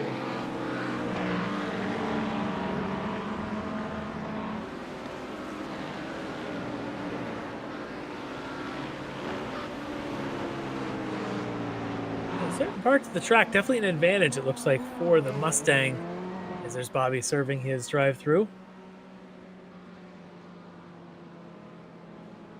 His pit lane cruise of shame. But watching the differences here between the McLaren and the Mustang definitely has the advantage, or perhaps Steiner's just better through a couple of sections as he opens the gap, and then they get to some other sections where it looks like Steiner, certainly his team's going through Brooklands, he's back-to-back 180s, perhaps the McLaren a little bit quicker, able to park that thing on its nose and plant the back end. You can see how close I was just going to say it gets a little bit better rotation. Too. Yeah. But it looked like going through Maggots Beckett's, the Mustang might be a little bit better, and down the hanger straight. A little advantage for the Ford. You know, and watching Mike Dam behind the Corvette, I don't think has basically seems to have the same advantages in the same places that the McLaren has. Yeah. It just doesn't seem to have the grunt coming out of the corners. Right. It doesn't seem to have the top end power either to make a pass. Yeah. He's got double draft in front of him. He can't do anything with it. Yeah. And we saw this at Road Atlanta also, where that car was topping out on the back straight. As Hosea now wants to cruise on by, and they'll let him. Yeah, look at this. The Mustang pulls down just fine, even without the best exit out of Beckett's and Chapel, but it's certainly not bad enough to lose the spots. He's able to hang on to that and then come up here standing on its nose. Perhaps a move to the inside, though. No, can't get up alongside. And it just can't make it stick. It's hard through there. It's such a slow corner. It's one lane. No room to go side by side. And you can just sense that Dam feels he has the pace, and he just can't do anything about it behind. And then here through Abbey, through Farm into Village, it seems again the Mustang just pulls away a little bit. All right, and Larry, speaking of Orion Corvettes, we saw a lot of tire smoke in the air there as that trio came through, and I think Travis Schwenke, who had been running in the top 5. Oh, he may have had some help from Aaron Beaver. Oh. And then Aaron's in his guilt has taken himself out at the next corner. That's how he gives up the corner. And then just he's just going to skip the 3/4 of the track. May as well. He's going to serve a drive-through anyway, likely, so he may as well get there as quickly as possible. No. Yeah, he just didn't leave any room there. My opinion, we'll let the stewards decide, but for Travis, that is a brief introduction to a very, very hard barrier.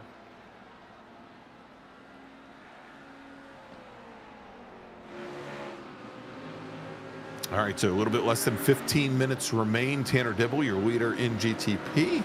Josh Chinsky, your leader in LMP2. And Bailey Petrowski, your leader in GT3. This continues to be the best battle, though, here as Steiner still can't find a way around Mosley. Neither can Dam or Hartley, but this traffic should help somebody. Always throws a wild card in every couple of corners there. Aaron Beaver goes on by. We'll hear more about him, and I'm sure in a few minutes. Yeah, I was going to say we'll hear his number called momentarily, I'm sure. From the I don't see the stewards officially declaring they're looking at it yet. Oh, look at this. Steiner now carrying a little bit more in, but it wasn't enough. But is that going to now lose a spot for Steiner as Dam's going to be around the outside as they head on to the old front straight? And here's where we're going to see, Larry, what the speed is of the Corvette. It looks like Dam might have position on Steiner. And Ricmotech in front of him losing it. No! And somehow all three of them make it. And that actually may have helped Steiner because Dam backed off so far and Steiner just put his foot in it, aimed for the smoke, and made it all the way around the outside. Unbelievable. Way to go, Cole Trickle. Yeah, watch Steiner through this because it looks like he is beat. It looks like Dam's got it, but Dam backs off. Steiner says, I'm going for it. And he did. Unbelievable. And Larry, that was a bold and brave choice because he went driver's right. Yeah. Into the path. Right into the path of where the car was going and managed to avoid. That was brilliant. So, yeah. Ricmotech just picking up a black flag for 26 incidents. So Ricmotech, we've talked about him being involved in things tonight. Well, he now has his own drive-through to take after spinning right in front of everybody. And I'm sure it was the spin 2X that just got him that 26 incidences. We check in with Josh Chinsky going through this battle. Josh just wants to get by without doing anything crazy, and he does. And what that's also done, Larry, is it's opened up. That's actually given a little bit of breathing room now to David Steiner in the 63 car. Yeah, just for a moment. It's Zach Mosley's the one that actually got the breather here as the spin of Ricmotech happened after Mosley had already gone through, as well as the side-by-side was already going on between Mike Dam and David Steiner. So Mosley's the one really, I think, has benefited from all of this. Yeah. Although Stacy Bertrand, who Zach Mosley had been running in very close quarters with for quite some time. We'd see there Bertrand's a bit further up the road. Yeah, she's been able to pull away as that battle of Mosley was being hounded by Steiner and Dam. That really did help Stacy pull away a little bit. She's up there in that 9th spot.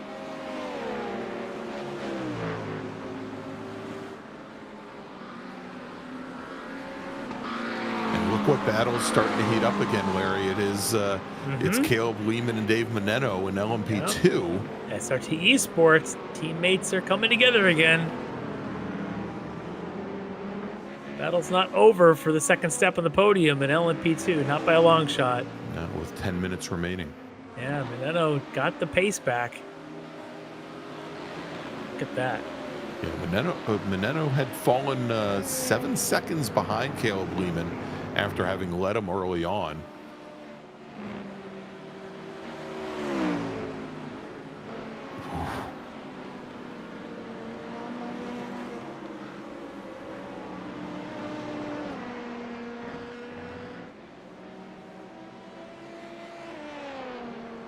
Meneno again gets a good run through Maggots Beckett's.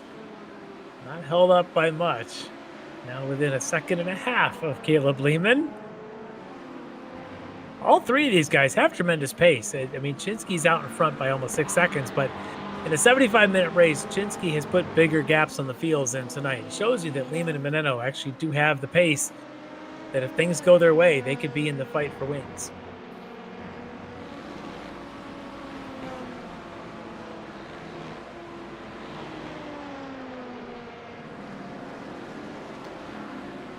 And are you hearing what I'm hearing?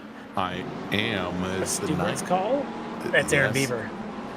Is Aaron Beaver now receiving a penalty for contact with Travis Schwenke. Travis Schwenke, and the 99 car was included in that call as well, Larry. Jennifer McDonald is the 99 car. She didn't seem to be too worse for the wear on that one. No. Certainly didn't suffer like Travis did. Huh. Well, good. Not like we didn't see the penalty coming, but I guess there's a good little surprise there that we didn't know there were more victims involved. So for Aaron, I'm not sure it's going to do much in terms of his position in the class, because the next spot down is Davon Dorsey, who's I think or Charlie Hosea, who's down. He's down 4 laps. Yeah.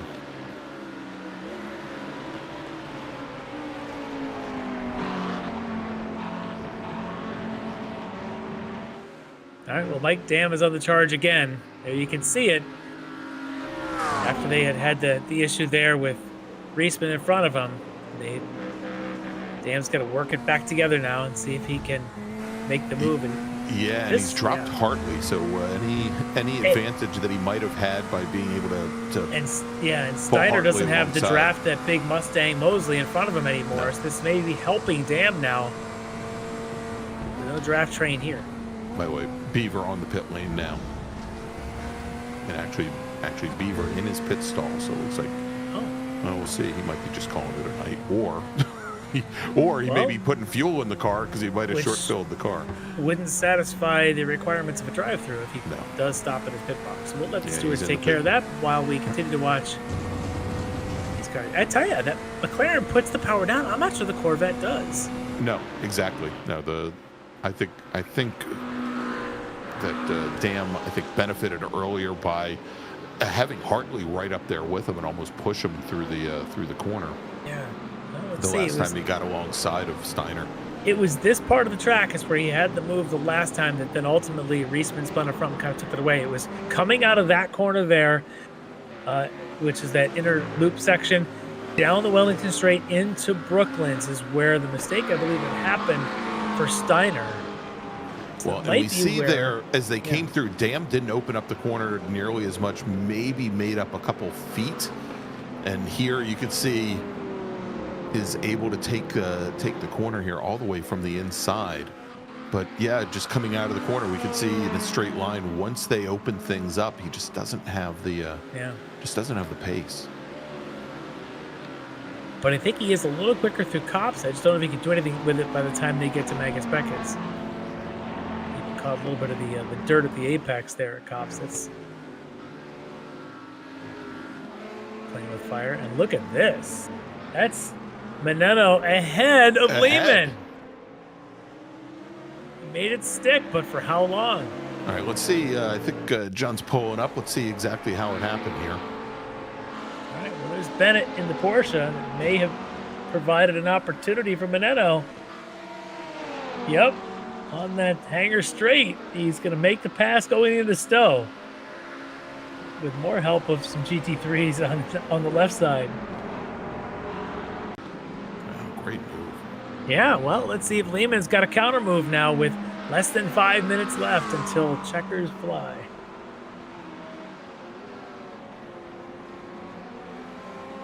Draft not close enough for Lehman. And Meadows got to be feeling pretty good after being down by 4 or 5 seconds just about 15 minutes ago. Close that gap. Look at that slide going behind him for Lehman. I wonder if his tires are just going off.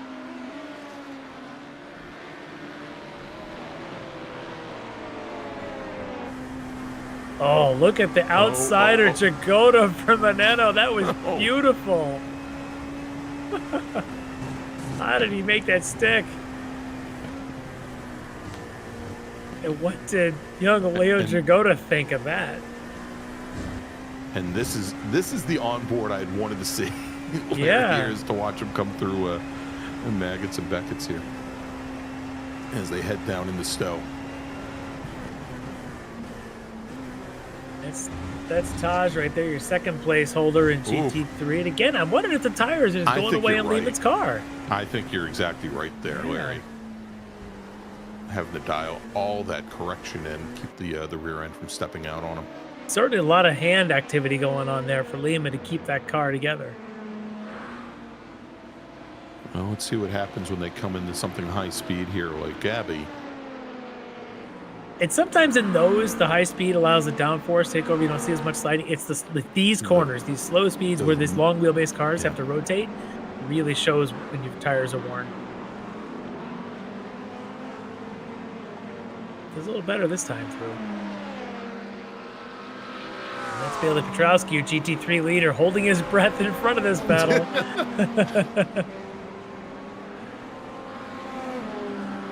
Tell you, Taj Edwards behind him is saying, "You guys do whatever you need to do up there." That's great. All right, and with only about 2.5 minutes remaining, Larry, we've got Tanner Dibble, your current leader. Watching here, this is the battle for second in GTP, and there you go. There's Bailey Petrowski, your GT3 leader. He's got about 8 seconds on the rest of the GT3 field. The last thing he wants is to have Lehman's rear end step out on him right in front. And there, luckily, we talked about the similar pace between the GTP and the LMP2 cars. The LMP2 cars are running about 14 seconds a lap faster than the GT3s. All right, let's check in with Tanner Dibble, your overall race leader, as he starts a new lap with about 2 minutes to go. So it tells me he'll get white next time around.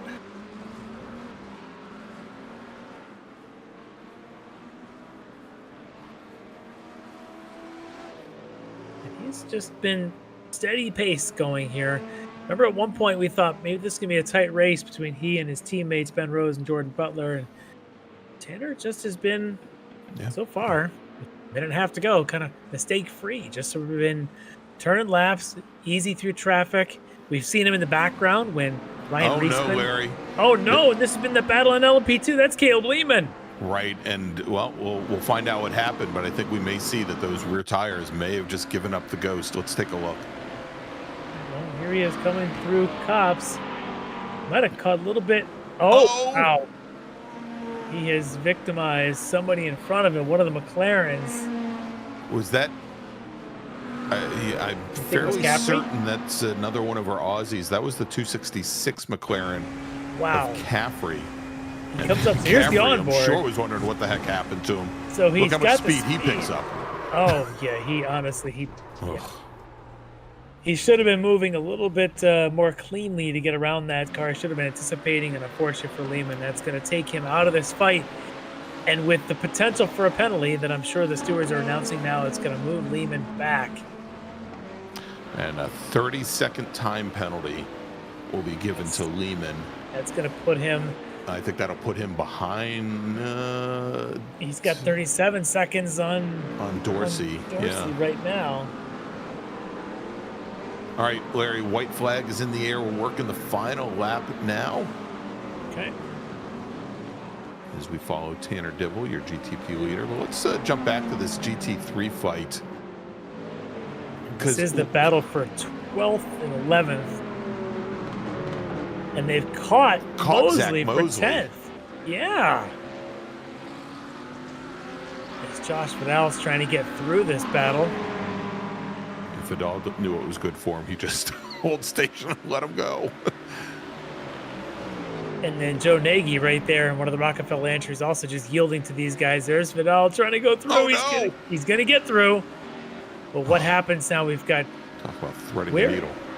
And where is race leader relative to this group? Is this going to go on for a lap and a half? Dibble is he right behind them? Yeah. He is right behind him. This is going to be last lap for that battle. Yep. Because he's about to go through them down the Hanger Straight. Yep, and there it is.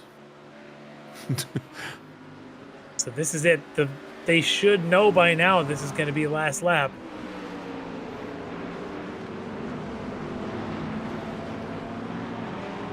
Dibble, outstanding race. Quiet race. Yeah, those are the best kind. In a field like this, they are the best races. And coming out of the final corner and across the line and taking the win tonight here at Silverstone, Tanner Dibble.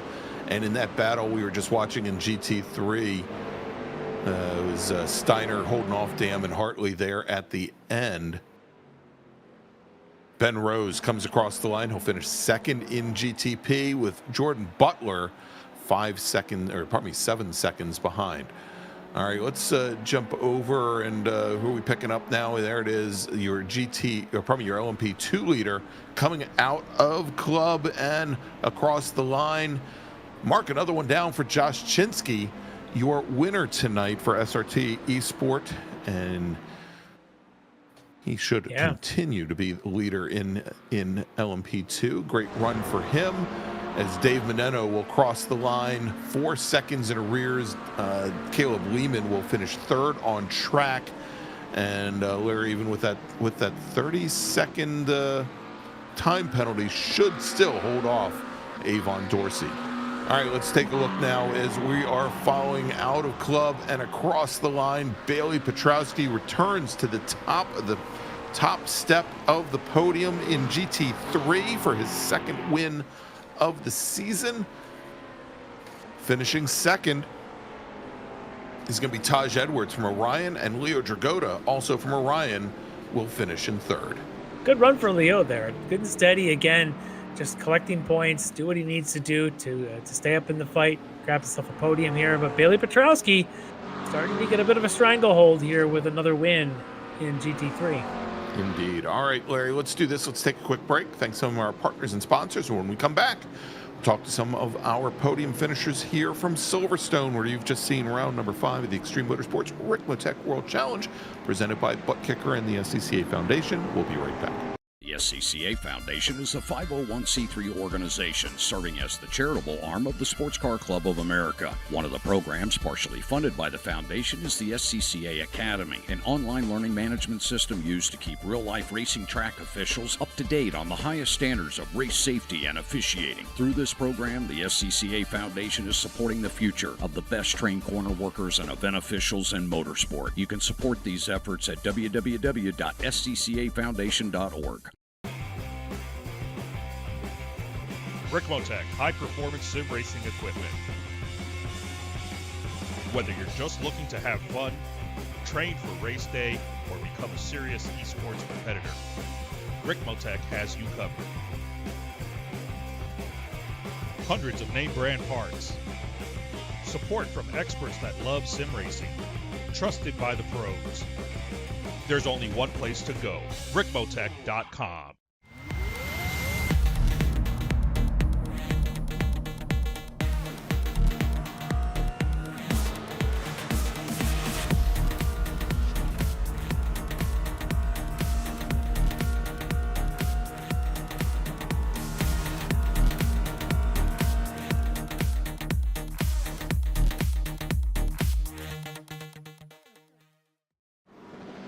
The search is over.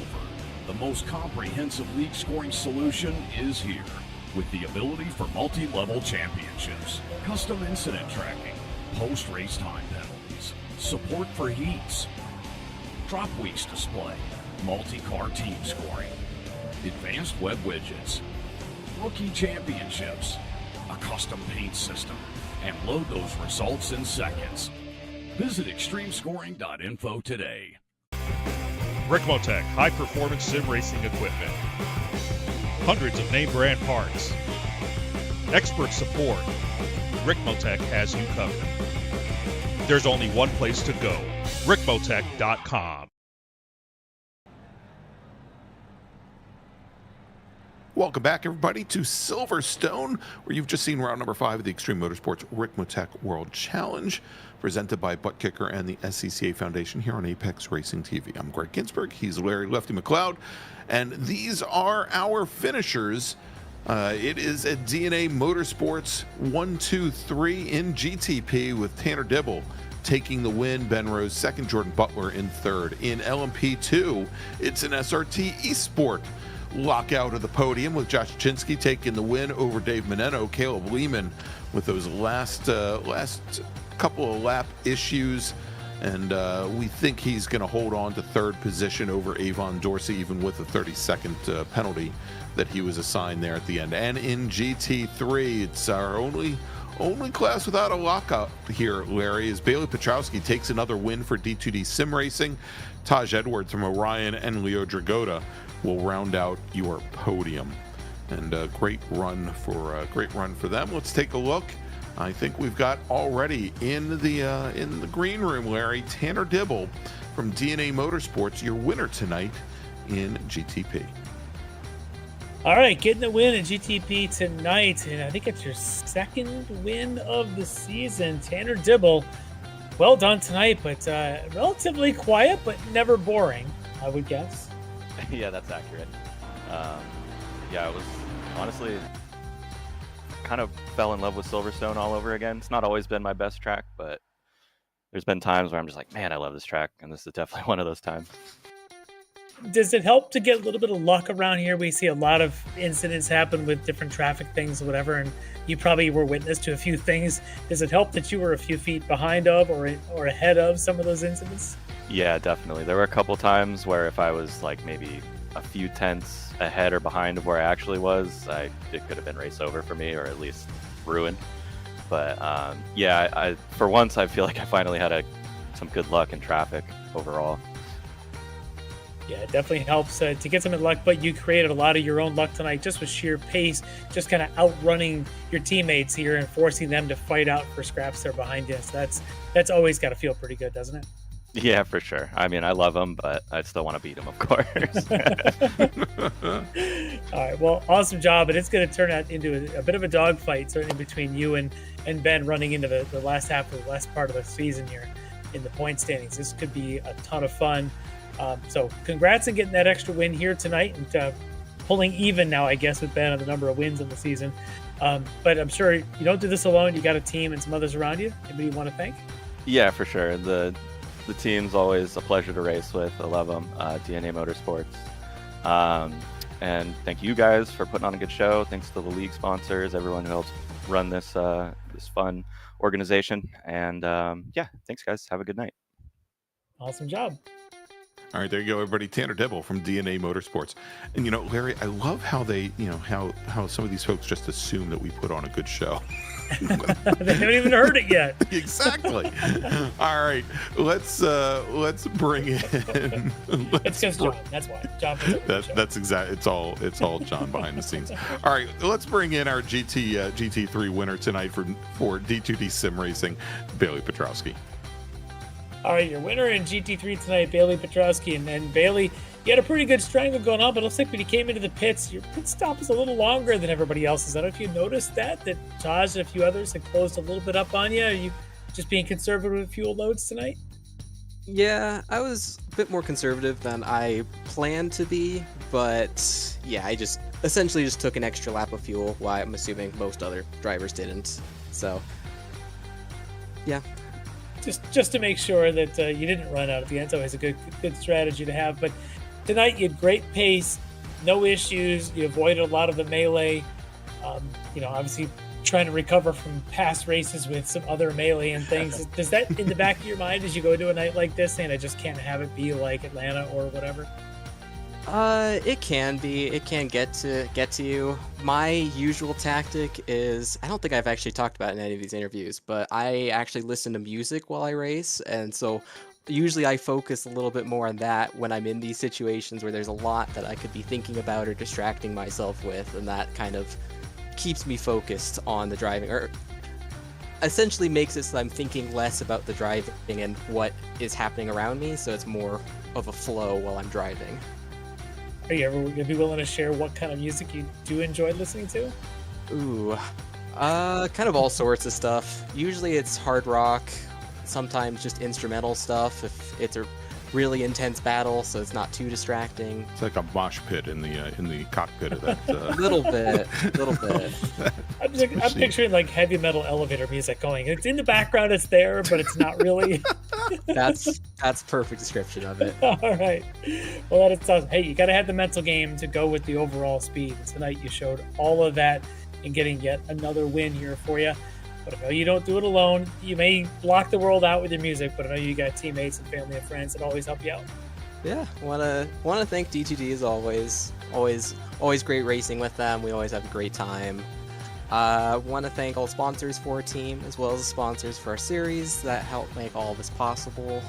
You ought to tell us who some of those sponsors are, Bailey. Yeah, they'd probably like you a lot more. Well, Ricmotech. I'm not the best on the spot, so... That's right. Wait, I'm gonna pull it up. We'll quiz you next week. You might win a few more races. We'll give you more chances. So, just saying. You talk to. SPCA's in there. That's one. Talk to Eric. He'll help you out with the pre-made list of who to run down. Yeah, I'll make a list for myself next time. Yeah, right, thank you guys for broadcasting as well, commentating on these races. All right. Well, thanks, Bailey, for being a good sport with our ribbing. We always appreciate that. But congratulations on another victory here tonight. Appreciate it a lot. You guys have a good one. All right, everybody from D2D Sim Racing. That was Bailey Petrowski. And Larry, I'm just trying to validate when Tanner Dibble says we're doing a good job.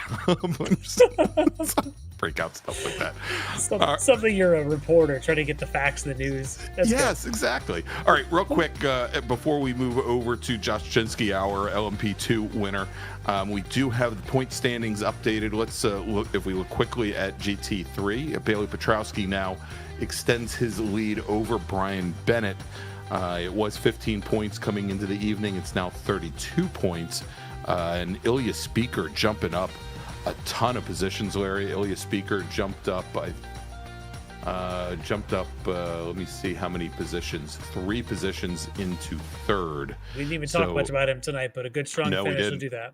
Yeah, and he is currently sitting 30 points back from Bennett, so a pretty big gap that he's still got to make up. Travis Schwenke came in the evening third. He now drops back in the fourth. In GTP... Yeah, that's where it gets interesting. Yeah, it's getting very interesting because we now have a tie for the championship lead between Ben Rose and Tanner Dibble. They are both at 257 points.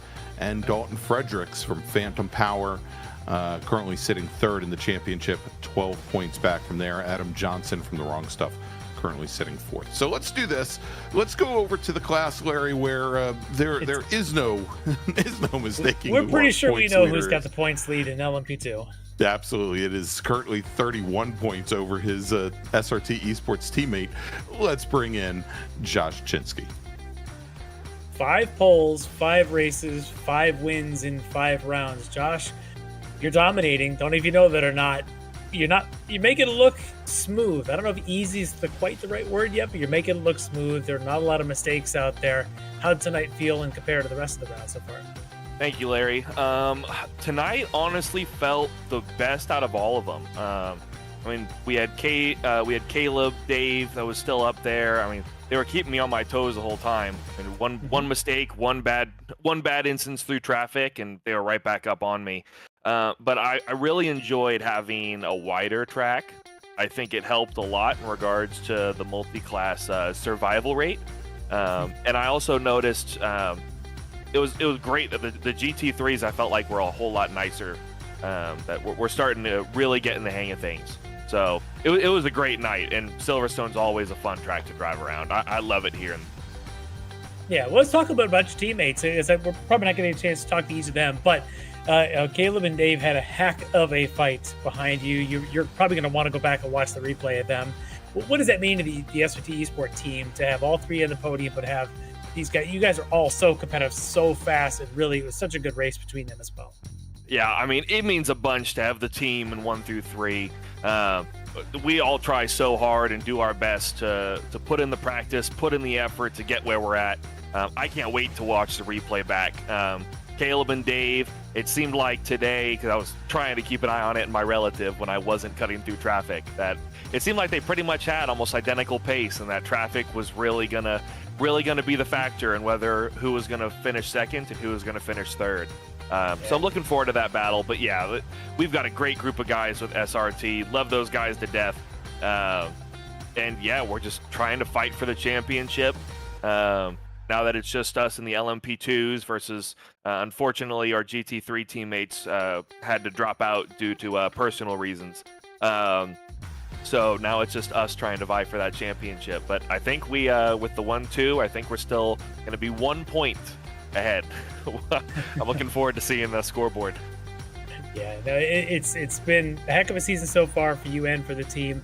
So it's been a lot of fun to watch. But you've been talking a lot about the team, but I'm sure you got some other folks, family and friends that help you along the way to get these wins. Absolutely. Mom, Dad, thank you guys for watching. I always appreciate you being here and supporting me. I love doing this. It's one of my favorite things to do. And fingers crossed, if I get the opportunity, I'd like to take this onto the real track. Shout out to SRT. Shout out to my friends who are watching as well.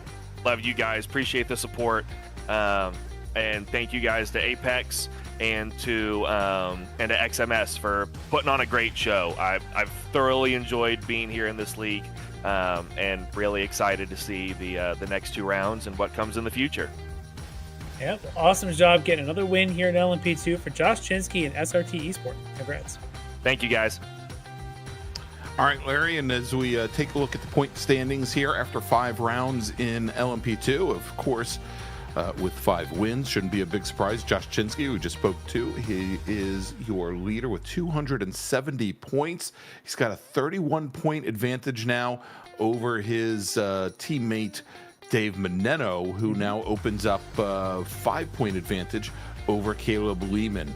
So things could have been very different if things had ended differently for those 2 racers. Josh Vidal from Phantom Power is only 3 points back, however. So he is definitely lurking. All right, so as we wrap things up, let's take a look at what we've got coming up in the next few weeks here across our different Extreme Motorsports Ricmotech race series. Next week, November 11th, Monday night, 8 p.m. Eastern Daylight Time, the Mini Mite Sports Car Challenge heads to Suzuka. That's for our GT4 and LMP3 racers, so please don't miss that. And then in 2 weeks, November 18th, Larry, it is another one of our 90-minute endurance events for the World Challenge. We're going to be at another Army airfield. We're going to be at Sebring. And that should be one to see. The Mini Mite Sports Car Challenge then in 3 weeks going to be at Zolder. And of course, don't forget the Touring Car Cup for our for our GR86 Cup and MX5 Cup cars. That'll be returning in January. All right, so for Larry Lefty McLeod, for Jonathan Grabowski, I'm Greg Ginsburg, and we'll see you next week from Suzuka. Have a great week, everybody.